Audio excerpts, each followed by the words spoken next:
was going through, as many of us are, a time of grief, and a lot of times I can use painting to express my emotions or help release my emotions. It really started with the shutdown because of COVID and this pandemic. And like many of us, our worlds were turned upside down. For me, it was the isolation, and it was having to work from home. It was not being able to go out and see people. In beginning the painting, I wanted to express my grief. So I just started with a basic, just a blank canvas, and then thought, well, grief, there's stages of grief, and we all go through these 5 stages of grief. So I used 5 different colors of paint to put layers, horizontal layers on the canvas, going to the top from white down to black. And my thought was, well, grief is stages, and you just go from top to bottom. I had gotten those 5 layers, but grief isn't that simple. It isn't just you go through these 5 stages and then you're done. And it isn't you go sequentially through these 5 stages. And so it wasn't as simple as what I had painted.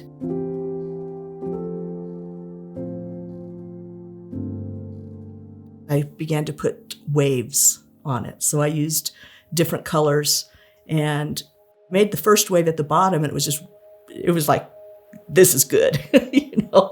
And it's just a stream, just a wave. And then I went to put my second one in, and it didn't look like the first one. And it was like, okay. And then I went to put in the third wave, and it blended into the second wave. That wasn't intentional either. And I looked at it and went, okay, it's okay, Robin. You don't have to stop, or you don't have to fix it, because this is life. Because that's what life is. It isn't all nice and neat and tidy. And then I just felt the Lord say, Robin, you need to destroy the canvas and destroy the picture. And just the thought of that just made me want to cry, because it was like, but I like it. And I think sometimes in our lives, it's like, well, we like where we're at, but then grief hits hard. When the Lord said to destroy that by pouring that paint on it, it took me several days before I could bring myself to do that, because I had come to like what I had done. I had liked where I was at. And I think there are times in our grief, we get to a place where we think we're done and we like where we're at, but we're not. That kind of happened to me back in June. I was just struggling with some thoughts, feelings that I was having towards a particular person. I was like, Lord, what is this about? Why am I feeling this way? I have no idea. And he just brought to me a memory from back during my divorce.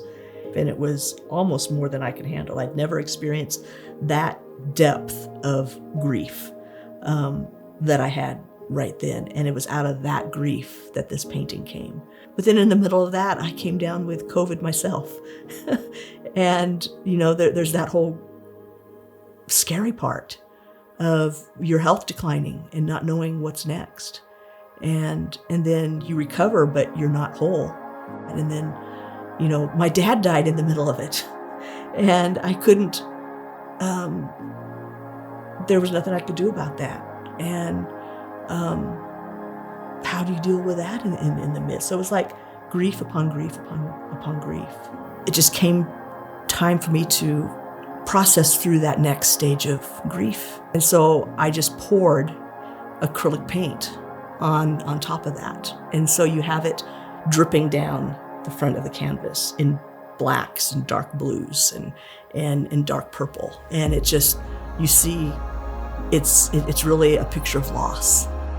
So the next canvas is the tears. I used white and light blue paint and dripped it on the canvas, so there's splatters all over it, and those are the tears. But in that time of grief, you want what was. Everything in you wants what was. And whether it's a loss of relationship or loss of a loved one, you want to restore what was. Somehow you grasp and want to restore that. And so in that next canvas, after the tears, there's places on there where I've tried to restore what was. So I've painted some of the waves back in. I've added a little white here and a little yellow here. And it was like, but you try to, but that's not what God has a plan for. It's gone. It's a loss. We need to grieve that loss, even though we might try to bring back what was. There is then also a new thing that's starting to be painted onto it. And I outlined it in silver, which in the Bible represents redemption. And so God redeems. There is redemption in everything, and even in the loss. And those things that we walk through, those things that we lose, they'll never be gone. We'll never forget them. They'll always be part of our lives. They'll be part of who we are and our memories. And there are things that they have incorporated into our lives, that they have shaped our lives. And so it shapes our canvas. And so the bottom had a purple wash, and then the top had a blue wash. And it was more opaque than what was below, but you could still see the texture. You could still see that there was something else there. And it's just, and then all the focus then was on the new thing. And representative, the Lord saying, behold, I'm doing a new thing. Can you not see it? I am making a way through the wilderness and streams in the desert. Even in our grieving process, there is hope, because God is doing a new thing in our lives. The past is not erased. Those loved ones, those things that we held dear, they're not erased. They're still part of us.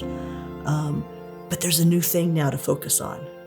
And we're not being asked to forget, but part of that beauty of the grieving process is to be able to, well, as the sixth stage of grief, according to, I believe it's David Kessler, is finding meaning. And as we find the meaning in the loss and in the grief, we can see the beautiful thing that God is doing.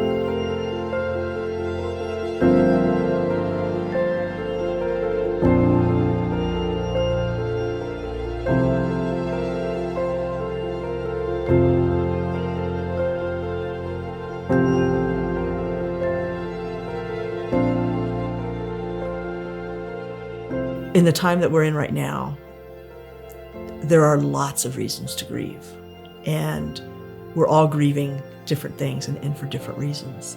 And when we are in that place and we can't see the light, there is light. And I just want to leave us with this scripture that the Lord gave me just the other day, from Romans 15:13. May the God of hope fill you with all joy and peace as you trust in him, so that you may overflow with hope by the power of the Holy Spirit.